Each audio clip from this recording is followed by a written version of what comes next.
This episode of Test Tube is brought to you by Ting, mobile that makes sense.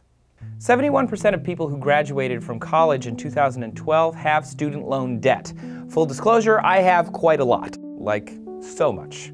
The average graduate borrowed around $29,000. The total number of student loans owed in the US today has surpassed $1 trillion, with numbers rising every year. It's reasonable to expect that some, if not many, of those borrowers will have to default on their debt at some point. So, what will that look like? How bad is defaulting on your student loans? It's pretty bad. Most students use federal loans to pay for their education, and the federal government has many ways to get back its money. The Treasury Offset Program allows the U.S. Department of the Treasury to take your tax refund and give it directly to the Department of Education to pay down your debt. They're also legally allowed to garnish up to 15% of your wages, which means taking money directly out of your paycheck.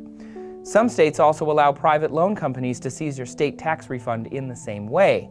And if for some reason the federal government or a private company doesn't think that any of these previous methods are quick enough, they can sue you for the full amount at any time.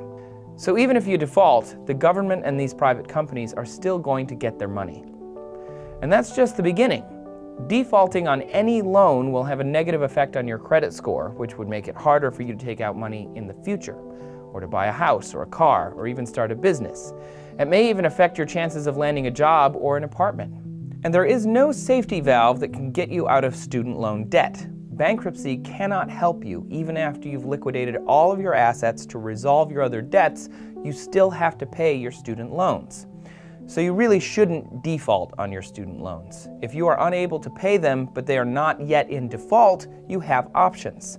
There are scenarios in which you can qualify for loan modification, deferment, or forgiveness.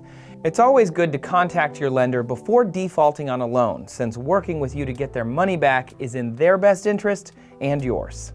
With all of that said, if you have to borrow money for school, federal student loans are the best option as far as affordability and credibility are concerned. Just make sure to work with them so that you don't have to default. If you care about saving money and want to help the show, check out our sponsor Ting. If you do that now, you'll get 25% off a new device or $25 in service credit. Ting, mobile that makes sense. If you'd like to see more Test Tube, please click on our episode about the minimum wage and why we should or should not raise it. According to most analysts, the perceived state of the economy has always had a direct effect on election outcomes. A good economy is better for incumbents, and a bad economy is better for contenders. New videos 5 days a week. Please subscribe.